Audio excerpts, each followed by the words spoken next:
quand Margot pâtisse, j'espère que vous allez bien. Aujourd'hui on se retrouve pour une recette alors spéciale Belgique. On va faire ensemble des spéculoos, donc ce sont ces petits biscuits à la vergeoise brune et plein d'épices qui sont servis dans le nord de la France et en Belgique avec le café et le thé. Mes enfants adorent aussi au goûter. Alors, tous les ingrédients sont juste là en bas dans le descriptif, puis je vous laisse découvrir la recette en images.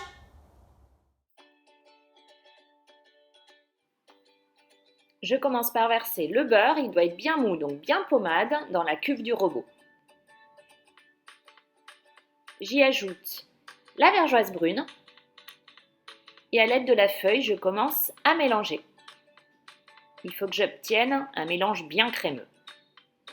La recette peut se faire sans robot et dans ce cas, je mélange mes ingrédients à l'aide d'une maryse.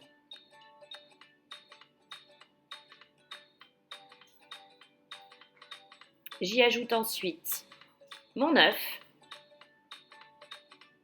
et je mélange à nouveau.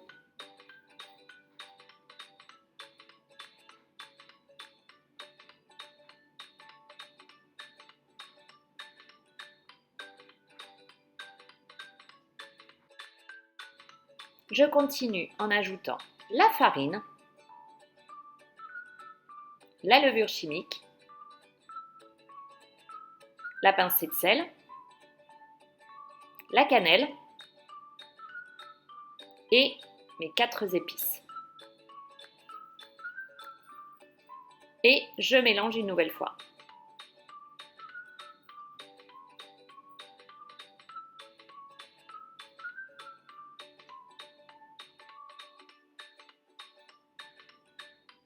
Je continue de mélanger jusqu'à obtenir une pâte bien homogène.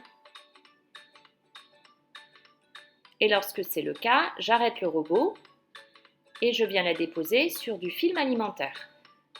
Je forme une boule, je l'aplatis un peu et je la filme complètement. Et je viens réserver ma pâte 2 heures au frais. Après les 2 heures, j'étale ma pâte donc sur un plan de travail fariné sur une épaisseur de 4-5 mm.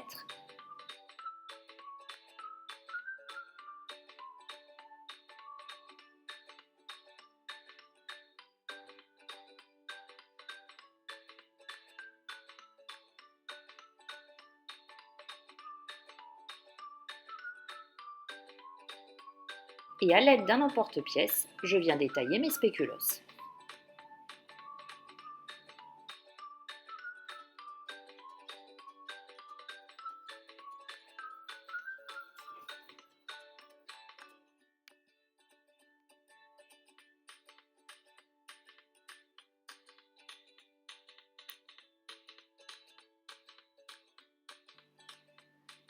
Je les réserve une nouvelle fois au frais et cette fois pendant 1 heure.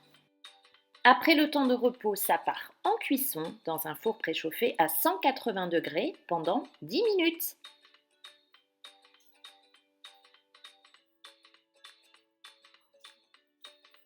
Après la cuisson, je les laisse complètement refroidir avant dégustation. Ils sont encore meilleurs le lendemain. Ils se mangent bien froids avec un bon thé, un café, comme dans le nord de la France ou en Belgique.